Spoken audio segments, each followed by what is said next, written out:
Ah, villains, the driving force in the narrative, and when done right, can be memorable as the stories they originate from.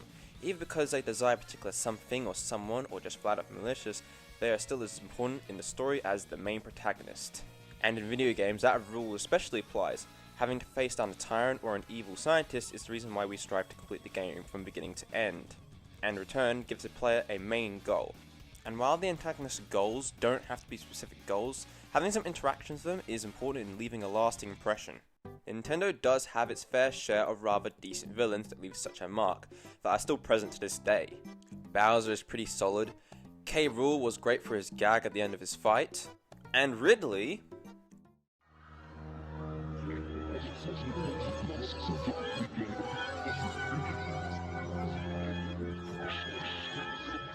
is f***ing twisted.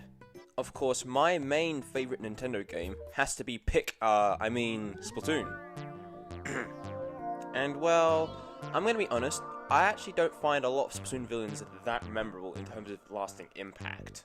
Sure, none of them are bad, but I also don't hold them in high regard despite my love for the franchise, and I will say why at the very end of the video. But if I wanted to skim the tip of the iceberg when it comes to my thoughts on the antagonists of the series, it would go like this. DJ Octavio has potential, but as he stands, he's rather meh. Callie was predictable, and Mr. Grizz had the same issues as Callie, but on a monstrous level, and I'm planning to do a video on him eventually. Yet one Splatoon villain stands out from the three I just mentioned in the role of an antagonist, but is cunning, insidious, and is one of the most graphic characters in the series. Of course, I am talking about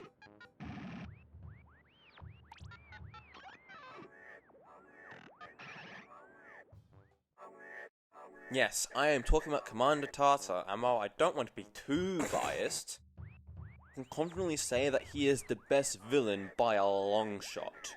So let's go down on why this stupid looking telephone named Tartar is hands down one of the most insidious antagonists in the series.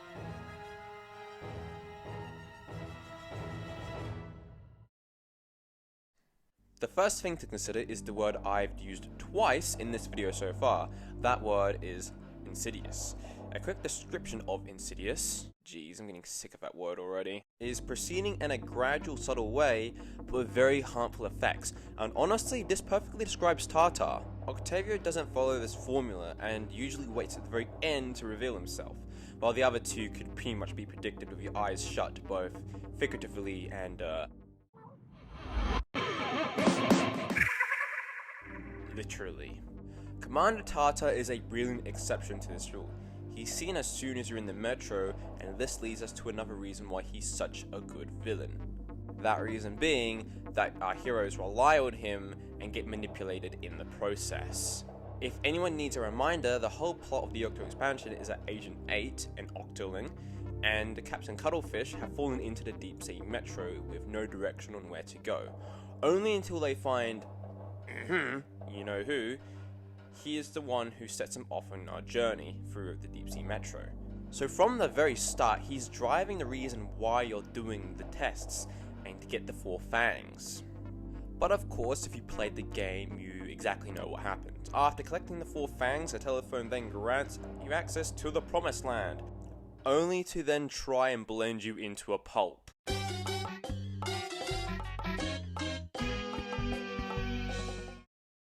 Yep, your reward for doing all those brutally hard, emotionally taxing, and time-consuming tests is death.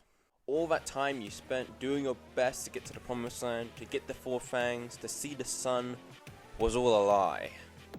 Even if you did get the 4 fangs, your fate was sealed, and it was all a facade, so you could be reduced to a genetic pulp.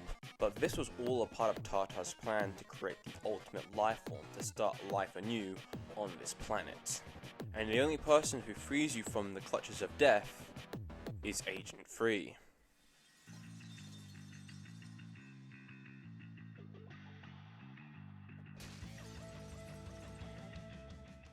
And further on the topic of death, can we talk about how brutal this would be if Agent 3 didn't come in time?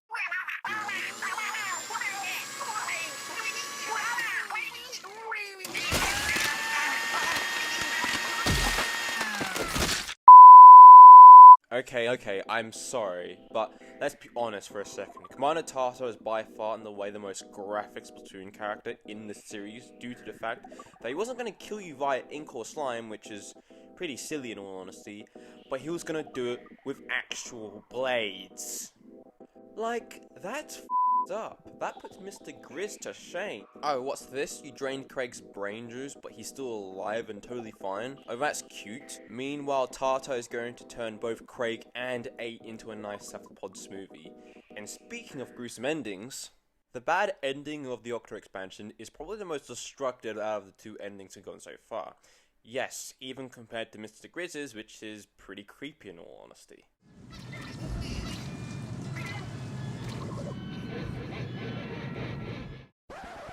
Until you think about it.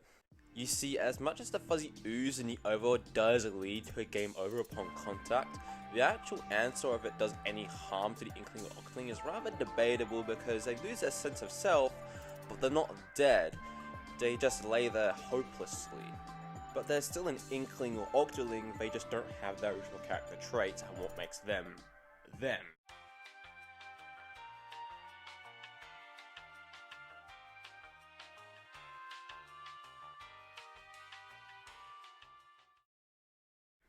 On the other hand, Commander Tata does it in a very simple yet effective manner.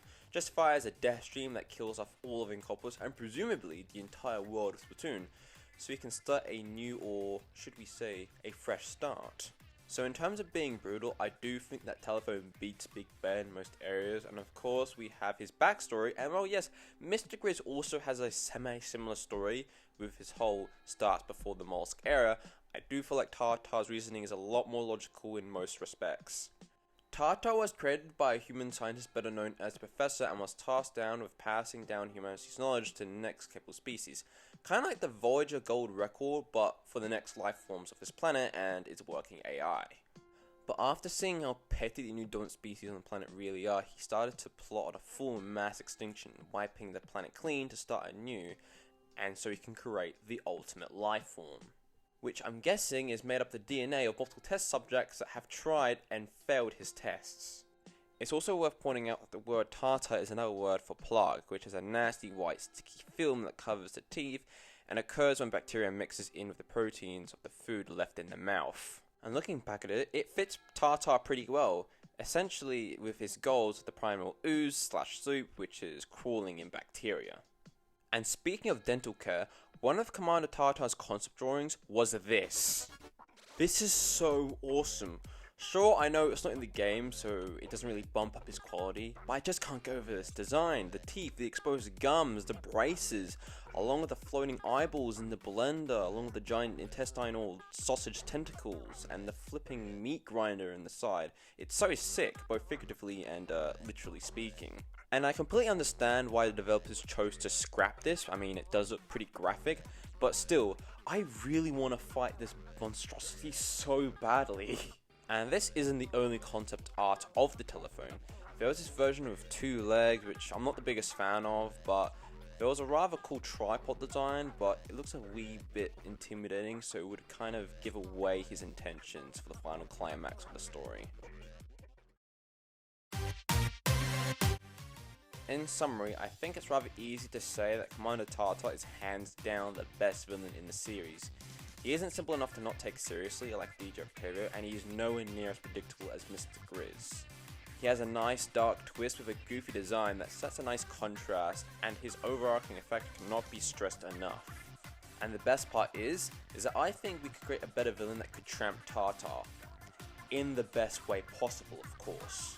Because the Splatoon world has many inspirations to pull from, so let's hope they play their cards right, and if Side Order ends up making a better antagonist, well, I'll always remember the first good Splatoon villain.